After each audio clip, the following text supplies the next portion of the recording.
Begitu banyak sekarang yang membahas tentang hidup minimalis atau menjadi seorang minimalis.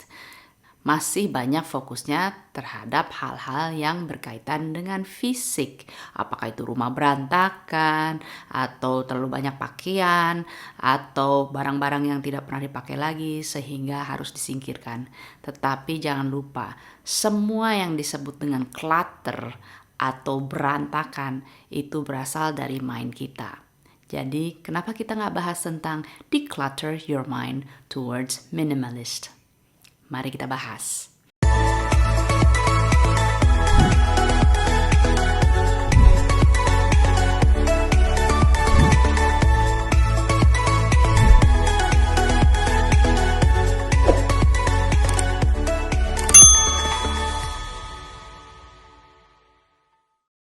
Baiklah teman-teman, kalau kita membahas tentang minimalisme, itu semua harus dimulai dengan mindset. Dan mindset ini penting sekali. Mindset ini berkaitan dengan bagaimana kita bisa mengolah mind kita. Dan jika saya bicara tentang mind, berarti gugusan pikiran, perasaan, emosi, dan sebagainya seperti yang saya jelaskan di video-video saya yang lainnya. Jika kita tidak bisa memprosesnya dengan baik, pastinya begitu banyak clutter dalam kehidupan kita. Bagaimana bisa declutter the mind? Pertama, kita harus menganggap seperti lemari pakaian kita atau tempat kerja kita. Kan begitu banyak barang-barang yang mungkin sudah lama tidak digunakan tetapi masih saja disimpan.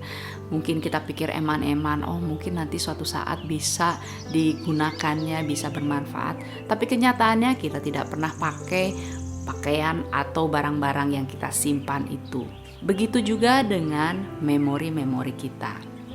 Ya, betul. Kita sering sekali menyimpan memori-memori atau kenangan-kenangan yang sebetulnya sudah tidak berguna bagi kita, yang terutama berkaitan dengan kebencian, amarah, sakit hati, dan sebagainya. Untuk bisa mencapai decluttering your mind secara holistik, nah approach kita selalu harus holistik. Mari kita telusuri beberapa hal. Pertama, set your priorities. Priorities berarti mengutamakan hal-hal yang harus dilakukan. Hari ini harus mengerjakan mana yang lebih penting, dan apakah hal yang saya kerjakan ini berguna untuk saya dan juga orang-orang di sekitar saya, dan lain-lainnya.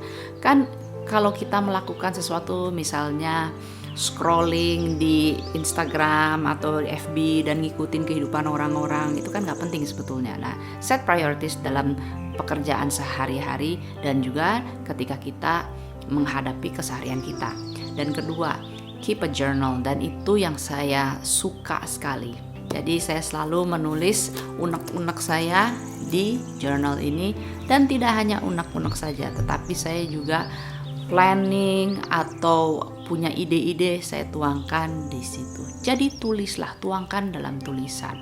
Ketiga, yang bisa dilakukan adalah learn to let go. Ya, learn to let go. Berarti melepaskan hal-hal yang sudah tidak kita perlukan. Apakah itu barang-barang, apakah itu kenangan yang tadi saya sudah bahas. Lalu berikutnya adalah time blocks. Penting sekali time blocks. Time blocks ini adalah istilahnya mungkin multitasking. Dalam konteks multitasking itu yang ketika kita lagi menulis sesuatu sambil kita juga browsing di internet, ngelihat video YouTube yang lagi viral atau lagi stalking mantan dan segalanya. Nah, itu multitasking yang tidak berguna. Jadi time blocks, ketika kita memblokir jam tertentu, misalnya dari jam 9 pagi sampai jam 11, saya akan fokus untuk mengerjakan script, ya, bikin script atau creativity somethingnya yang berkaitan dengan kepentingan kita, apakah itu pekerjaan kita dan segalanya. Lalu yang berikutnya adalah bernafas. Ya, jika saya mengatakan bernafas, inilah yang disebut dengan meditasi. Seringkali kalau kita penuh dengan pikiran-pikiran yang kacau, nah cara declutternya adalah untuk mengalihkan perhatian kita pada nafas. Ya, pada nafas. Dengan kita memperhatikan nafas kita, kita tidak akan terbawa arus oleh gelombang-gelombang kegelisahan kita, kecemasan kita, amarah kita, dan sebagainya. Ini penting sekali. Kita memiliki tendensi untuk nafas terlalu pendek. Nah, ini yang membuat kita overwhelmed and stressed karena nafas kita. Nafas kaitannya sangat erat sekali dengan mind kita. Silahkan saksikan video saya yang sebelumnya menjelaskan tentang semua ini. Yang berikutnya adalah bereskan tempat ruang kerja Anda. Declutter your space. Apakah itu Anda sedang di meja kantor atau Anda sedang di ruangan kerja, supaya meja itu terlihat rapi. Hanya ada barang-barang yang memang dibutuhkan untuk berkarya. Apakah itu keyboard, mother PC, terus monitor, kalau perlu ada HP lah, bolpen, dan juga mungkin kertas yang dibutuhkan untuk berkarya. Tetapi selain itu, singkirkan. Dengan cara decluttering your space, kita pun akan memiliki ruang untuk bernafas. Kita akan lebih lega banget kalau melihat segala sesuatunya rapi.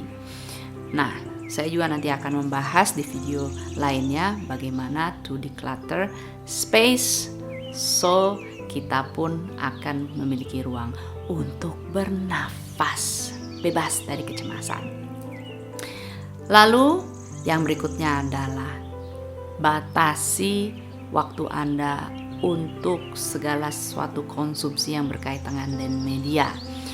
Media itu maksudnya ya YouTube, ya Facebook, ini media sosial, lebih ke arah situ ya, mau WA-WA-an dan sebagainya. Karena jika kita tidak membatasinya, inilah yang menimbulkan kecemasan. Nah, mind kita mulailah berantakan. Lalu berikutnya adalah jika memang ada unek-unek atau ada sesuatu yang mengganjal, coba berbagilah kepada seorang teman atau orang yang Anda percaya, sehingga ketika berbicara dengan mereka, bukannya kita akhirnya hanya sekedar ingin memberikan makan pada ego kita ya, terus memanjakan, memvalidasi keluhan-keluhan kita, tetapi dengan cara berbicara biasa kita pun akan mendapatkan perspektif yang berbeda terhadap permasalahan-permasalahan kita. Berikutnya adalah coba luangkan waktu Anda bersama alam. Apakah itu berteduh di bawah pohon, jika Anda tinggal dekat pantai, jalan-jalanlah di tepi pantai pagi-pagi ketika masih sepi. Ya jangan cari pas lagi rame-rame, kan lagi zaman Covid sekarang ini ya. Lalu juga di taman, apapun itu. Yang penting bisa spending time with nature. Kita akan menyatu dengan alam dan of course menghirup oksigen yang segar. Berikutnya, jangan terlalu banyak nonton TV. Batasi waktu Anda untuk nonton TV. Karena apa? Kan yang namanya nonton TV itu kita benar-benar mengkonsumsi. Yang makan itu apa? Mata kita, telinga kita, ya. Dan ini akan mengaktifkan benar-benar mind kita. Contoh, ketika kita melihat suatu adegan atau idola kita di TV, ya di film, dan wah bodinya bagus banget, aduh gimana ya aku memiliki body seperti itu. Nah tadinya untuk nonton itu sebagai entertainment, untuk relax, ternyata malah membuat kita menjadi lebih gelisah. Atau membayangkan, memikirkan nih adegannya kok rumit sekali, kenapa ya endingnya seperti ini, kenapa enggak akhirnya si ini jadian mas itu dan segalanya. Ini justru malah akan menimbulkan kegelisahan, kecemasan, dan jauh dari decluttering the mind. Berikut yang terakhirnya adalah be decisive. Ya, kalau kita terlalu banyak yang ada di benak kita, kita pasti akan procrastinate. Kita akan menunda-nunda semua keputusan-keputusan kita. Ketika kita tidak menunda-nunda lagi untuk membuat keputusan, ini pun akan menghindari kita dari procrastination atau menunda-nunda pekerjaan. Ya, menunda-nunda pekerjaan itu biasanya berkaitan dengan mind yang begitu berantakan. So, lakukanlah semua itu sehingga kita bisa declutter your mind. Inilah yang disebut dengan holistic approach terhadap minimalisme. Semoga Anda berhasil untuk mempraktekannya. Coba deh dipraktekan. Anda akan memiliki suatu ruang yang lega banget untuk bisa bernafas dan pikiran menjadi sangat tenang dan jernih. I wish you luck untuk mempraktekannya. Dan coba sharing ya kalau Anda sudah mempraktekannya di komentar di bawah ini. Jangan lupa untuk subscribe, like, dan share jika Anda mendapatkan manfaat dari video-video ini, dan tunggu video-video saya berikutnya. Semoga Anda sehat dan bahagia selalu. Saya Ma Archana mohon pamit. Rahayu, rahayu, rahayu.